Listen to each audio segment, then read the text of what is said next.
प्राचीन काल की बात है। किसी स्थान पर एक बूढ़ा आदमी रहता था जिसकी 18 साल की बेटी थी। बूढ़े के पास केवल एक ऊंट, एक घोड़ा और एक गधा थे। वो प्रतिदिन पहाड़ी जंगल से लकड़ियां इकट्ठा करके लाता और उन्हें बाजार में बेचता था, जबकि उसकी बेटी घर के कामकाज संभालती थी। एक दिन बूढ़ा पहाड़ से लकड़ियां इकट्ठा करके उन्हें ऊंट पर लादकर बाजार बेचने गया। एक मोटे धनी व्यक्ति ने आकर पूछा, इन लकड़ियों का क्या दाम है? बूढ़े ने उत्तर दिया, 3 टंगे। धनी व्यक्ति बोला, मैं तुम्हें 10 टंगे देता हूँ, लकड़ियां जैसी हैं वैसी ही मेरे घर पहुंचा देना। बूढ़े ने सहर्ष स्वीकार कर लिया। वो खुशी खुशी अपने ऊंट को धनी व्यक्ति के घर ले आया, लकड़ियां आंगन में उतारी और अपने 10 टंगे लेकर जाने के लिए मुड़ा। तभी धनी व्यक्ति बोला, ऊंट को खूंटे से बांध दो। बूढ़ा हैरान होकर बोला, ऊंट तो मेरा है। धनी व्यक्ति बोला, तुम्हारा कैसे है? जैसी थी वैसी ही खरीदी है, मतलब यह है कि ऊंट के साथ, वरना मैं तुम्हें गधे को 10 टंगे क्यों देता। वे दोनों देर तक बहस करते रहे और फिर काजी के पास गए। काजी ने बूढ़े से पूछा, क्या ये सच है कि तुमने वैसी ही बेची हैं? बूढ़े ने कहा, जी हाँ, मैंने बेची तो वैसी ही है, लेकिन काजी साहब, मेरे ऊंट की कीमत तो 300 टंगे है। काजी बोला, ये तो बिल्कुल अलग बात है, मेरा इससे कोई सरोकार नहीं, कसूर तुम्हारा ही है। आखिर तुम लकड़ियां वैसी ही बेचने पर क्यों राजी हुए? अंततः काजी ने फैसला दिया कि ऊंट धनी व्यक्ति को दे दिया जाए। बूढ़ा रोता धोता अपने घर लौट आया। उसने अपनी बेटी से इस घटना का कोई जिक्र नहीं किया। अगले दिन बूढ़ा लकड़ियां घोड़े पर लादकर फिर बाजार लाया। फिर वही धनी व्यक्ति वहां आ निकला और बूढ़े से पूछा, लकड़ियों के क्या दाम है? बूढ़े ने जवाब दिया, 3 टंगे। धनी व्यक्ति बोला, मैं तुम्हें 10 टंगे देता हूँ, लकड़ियां जैसी हैं वैसी ही मेरे घर पहुंचा देना। बूढ़ा कल वाली बात भूल गया था और धनी व्यक्ति की शर्त पर राजी हो गया। नतीजा फिर वही निकला और बूढ़ा अपने घोड़े से भी हाथ धो बैठा। वो उदास अपने घर लौट आया, लेकिन इस दफा भी उसने अपनी बेटी को कुछ नहीं बताया। तीसरे दिन बूढ़े ने लकड़ियां गधे पर लादी और बाजार चलने ही वाला था कि उसकी बेटी बोली, बाबा, कल और परसों तो आप ऊंट और घोड़े को कहीं खो आए, आज शायद ये गधा भी न छिन जाए। लाइए, आज लकड़ियां मैं बेच आऊं। बूढ़ा राजी हो गया। लड़की गधे को हाँकती हुई बाजार पहुंची। फिर वही धनी व्यक्ति आया और लड़की से पूछा, इन लकड़ियों का क्या मांगती हो? लड़की ने जवाब दिया, 3 टंगे। धनी व्यक्ति बोला, ये जैसी हैं वैसी के 5 टंगे ले लो। लड़की ने पूछा, और आप भी अपने टंगे वैसे ही दे देंगे? धनी व्यक्ति ने जवाब दिया, अच्छी बात है, मुझे मंजूर है, अपनी लकड़ियां मेरे घर ले चलो। लड़की अपने गधे को हाँकती हुई धनी व्यक्ति के घर ले आई। लकड़ियां आंगन में उतारने के बाद इसने धनी व्यक्ति से पूछा, जनाब, आपके गधे को कहाँ बांध दूं? अमीर ने जगह बता दी और लड़की ने गधे को वहीं ले जाकर बांध दिया। फिर जब धनी व्यक्ति लड़की को पैसे देने लगा तो लड़की ने उसका हाथ पकड़ लिया और बोली, सौदा करते वक्त आपने कहा था कि 5 टंगे वैसे ही दे दूंगा, अब दीजिए वैसे ही, मतलब है हाथ के साथ। दोनों देर तक बहस करते रहे। शोर सुनकर पड़ोसी जमा हो गए और वो इन दोनों को काजी के पास ले गए। काजी ने कितनी ही चालें चली, खूब गेले बहाने किए, लेकिन लड़की अपनी बात पर अड़ी रही। लोग शोर मचाने लगे, चिल्ला चिल्ला कर कहने लगे, लड़की ठीक कहती है, बड़ी होशियार है लड़की। काजी देर तक सोचता रहा और बिलबिलाकर फैसला दिया कि हाथ दे दो। मोटा धनी व्यक्ति रो पड़ा और उसने काजी से कहा, मेरे हाथ लिए बगैर कैसे काम चलेगा? तब काजी ने उससे कहा, अपना हाथ देना नहीं चाहते तो 50 टंगे इसकी कीमत अदा करो। धनी व्यक्ति ने फौरन 50 टंगे लड़की को गिनकर दे दिए, लेकिन फिर उसको इस रकम का बड़ा दुख हुआ और उसने लड़की से कहा, आओ हम तुम दोनों बाजी लगाएं, हम में से जो ज्यादा झूठ बोलेगा वो 50 अशरफियां जीतेगा। लड़की मान गई और बोली, ठीक है, आप उम्र में मुझसे बड़े हैं, इसलिए सबसे पहले आप शुरू कीजिए। धनी व्यक्ति आराम से बैठ गया, खांसकर अपना गला साफ किया और कहना शुरू किया, एक दफा मैंने गेहूं बोए थे, फसल इतनी परवान चढ़ी, इतनी ऊंची हो गई कि कोई ऊंट या घोड़े पर सवार होकर इसके अंदर जाता तो 10 दिन तक वहीं भटकता रहता। एक दिन 40 बकरियां इसके अंदर घुस गईं तो सब वहीं गुम हो गईं। फसल तैयार हो गई तो मैंने बहुत सारे मजदूर बुला के उसको कटवाना शुरू किया। सारी फसल काट ली गई, गहाई भी जा चुकी थी, लेकिन बकरियों का कोई पता न चला। एक दिन मेरी बीवी उसी गेहूं के आटे की तंदूरी रोटियां पकाने लगी और मैं बैठकर कुरान पढ़ने लगा। जब रोटियां पक गईं और तंदूर से निकाली गईं तो मैं एक रोटी से एक टुकड़ा तोड़कर खाने लगा। अचानक मेरे मुंह के अंदर से मैमे की आवाज सुनाई दी और वहां से एक बकरी निकल आई। उसके बाद दूसरी बकरी निकली, फिर तीसरी। ये सारी बकरियां इतनी मोटी ताजी हो गई थीं कि 4 साल के बैलों से जरा भी कम नहीं थीं। धनी व्यक्ति अपना झूठा किस्सा सुना चुका तो लड़की तालियां बजाकर कहने लगी, बहुत खूब, आपने बिल्कुल सच्ची बातें बताई हैं, ऐसा अक्सर होता है। लीजिए अब मेरी बात सुनिए।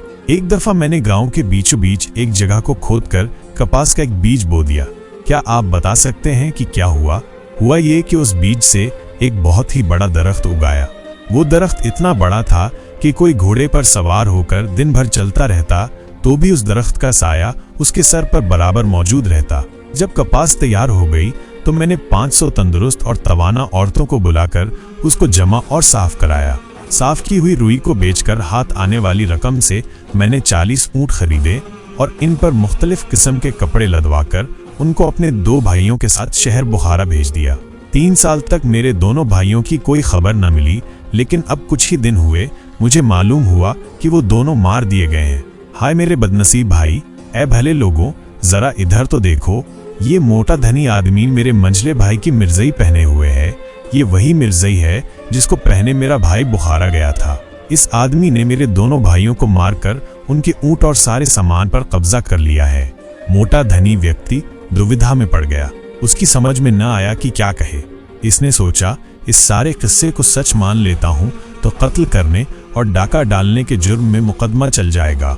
अगर मैं ये कहता हूं कि ये सब सरासर झूठ है तो 50 अशरफियां देनी पड़ेंगी। आखिरकार इसने रकम की अदायगी को ही गनीमत समझा। इसने गिनकर 50 अशरफियां लड़की को दे दी और बोला, मेरी जिंदगी में आज पहली बार ऐसा हुआ है कि किसी ने चालाकी में मुझसे बाजी जीत ली। लड़की अपने ऊंट, घोड़े और गधे को लेकर खुशी खुशी अपने घर लौट गई। प्रिय दोस्तों, प्राचीन काल की बात है कि मुल्क फारस के किसी गांव में एक गरीब किसान रहता था। उसका एक ही बेटा था जिसका नाम फिरोज था। किसान के पास थोड़ी सी जमीन थी जिसे वो काश्त करके बड़ी मुश्किल से अपनी गुजर बसर करता था। फिरोज जब जवान हो गया तो उसने अपने बाप से कहा कि वो शहर जाकर कोई कामकाज करना चाहता है, क्योंकि थोड़ी सी जमीन से उनकी गुजर बसर मुश्किल से हो रही है। किसान ने उसे खुशी से इजाजत दे दी। फिरोज अपने वालिदैन की दुआएं लेकर शहर की जानिब रवाना हो गया। रास्ते में एक पहाड़ी सिलसिला था जिसे अबूर करके जाना पड़ता था। रास्ता इतना दुश्वार था कि चलते चलते वो थक गया। भूख और प्यास की शिद्दत से उसे अपने बदन में कमजोरी सी महसूस होने लगी। वो एक पहाड़ी के दामन में एक घने दरख्त की छांव में सुस्ताने के गरज से बैठ गया। अभी उसे वहां बैठे हुए थोड़ी ही देर हुई थी कि अचानक पहाड़ों में शोर सा पैदा हुआ, जैसे बहुत से घोड़े दौड़ रहे हों। और फिर उसने देखा कि दूर से घोड़ा दौड़ता हुआ उसकी तरफ बढ़ा चला आ रहा है। ये शोर उस घोड़े की सुमो की थी और फिर वो घोड़ा बिल्कुल उसके करीब आकर रुक गया। फिरोज ने देखा घोड़े पर एक बूढ़ा औंधे मुंह पड़ा है। उसने झट आगे बढ़कर बूढ़े को सहारा दिया और जमीन पर उतार लिया।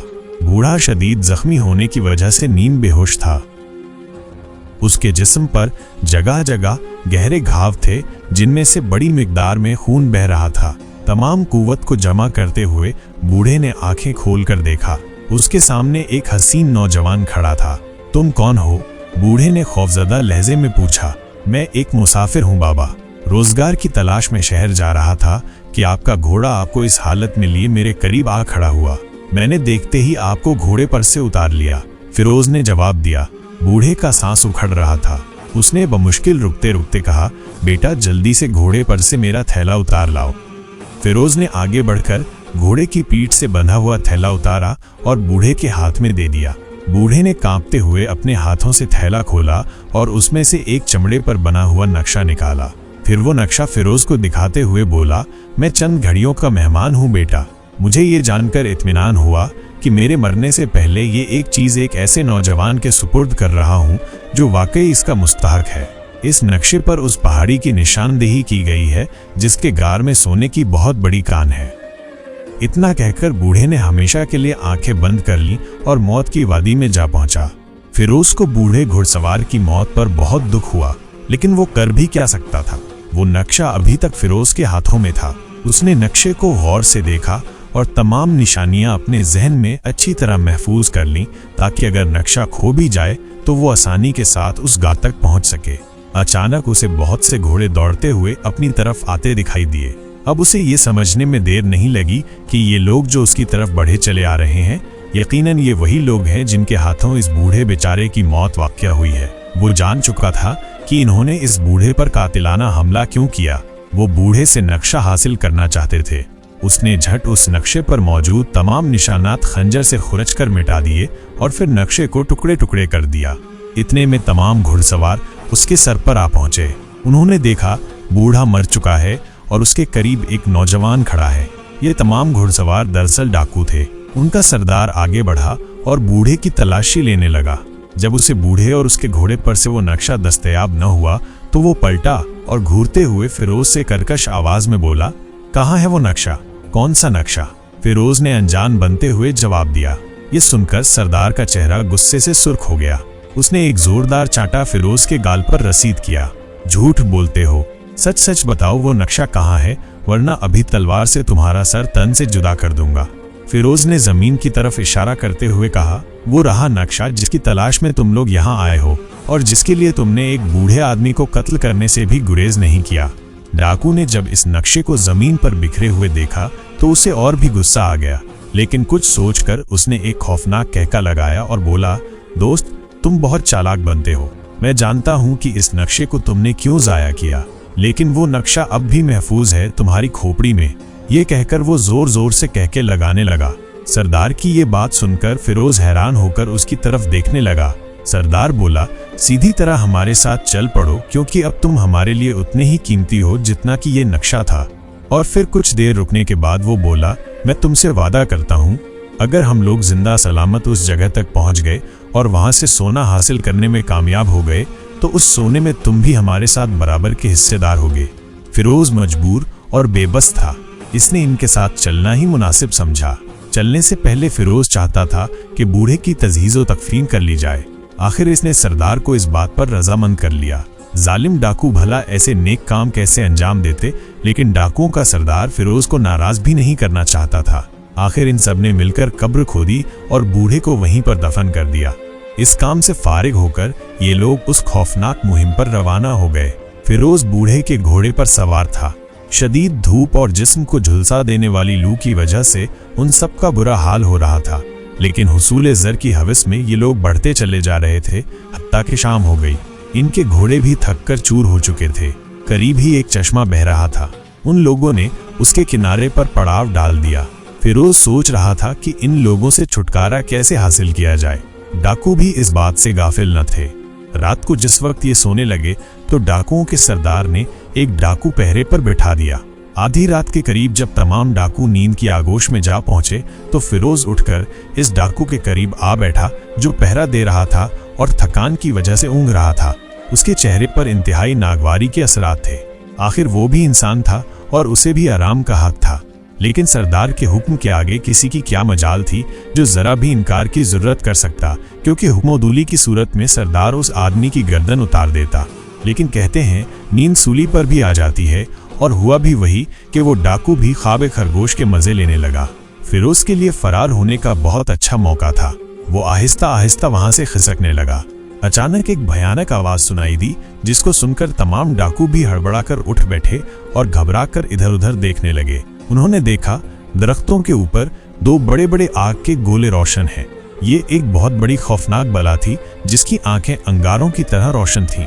अचानक उस बला ने मुंह खोलकर फिर खौफनाक आवाज बुलंद की। उसके मुंह खुलने से बहुत से शोले उसके मुंह से बुलंद हुए, जिससे आसपास के सूखे दरख्तों में आग भड़क उठी।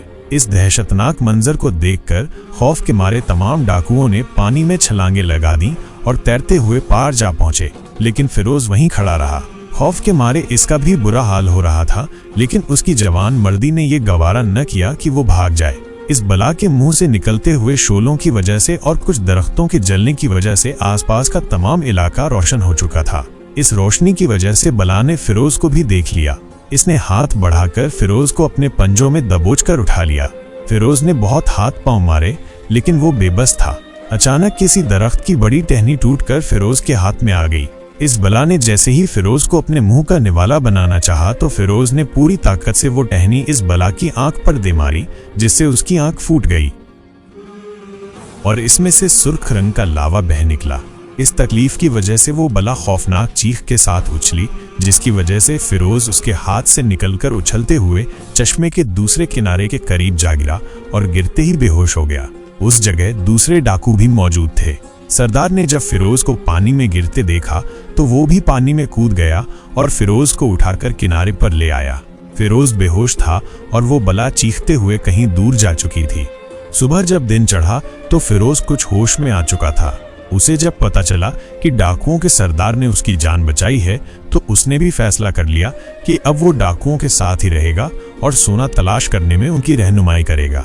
सुबह होते ही ये लोग फिर सोने की कान की तलाश में चल पड़े। शदीद धूप से उन लोगों का बुरा हाल हो रहा था, लेकिन वो आगे आगे बढ़ते रहे, यहाँ तक कि सूरज ढलने लगा और पहाड़ों के साए फैलने लगे। ये लोग आराम की गरज से एक जगह रुक गए। वहां इन लोगों को चारों तरफ से जंगलियों ने घेर लिया। फिरोज समेत ये लोग तादाद में 15 थे, लेकिन जंगलियों की तादाद इनसे 3 गुना ज्यादा थी। डाकुओं के सरदार ने अपने साथियों को हुक्म दिया, जल्दी से बड़े बड़े पत्थरों की ओट में हो जाओ। ये लोग अफरातफरी में करीबी पत्थरों की तरफ लपके, लेकिन इनमें से 3 डाकू जंगलियों के तीरों का निशाना बन चुके थे। बाकी डाकुओं और फिरोज ने जल्दी से अपने तीर कमान संभाल लिए और दोनों तरफ से मारका शुरू हो गया। फिरोज और उसके साथ इन जंगलियों के मुकाबले में बेहतर तीरंदाज थे। इन्होंने जंगलियों का डटकर मुकाबला किया और सूरज गुरूब होते होते तकरीबन तमाम जंगली खत्म हो चुके थे या उनमें से कुछ बुरी तरह जख्मी करा रहे थे। इन जंगलियों में मर्द भी थे और औरतें भी। डाकुओं का भी काफी नुकसान हुआ। अब जबकि यह मोर्चा खत्म हो चुका था तो फिरोज ने देखा उसके साथियों में सरदार समेत सिर्फ 5 डाकू जिंदा बचे थे।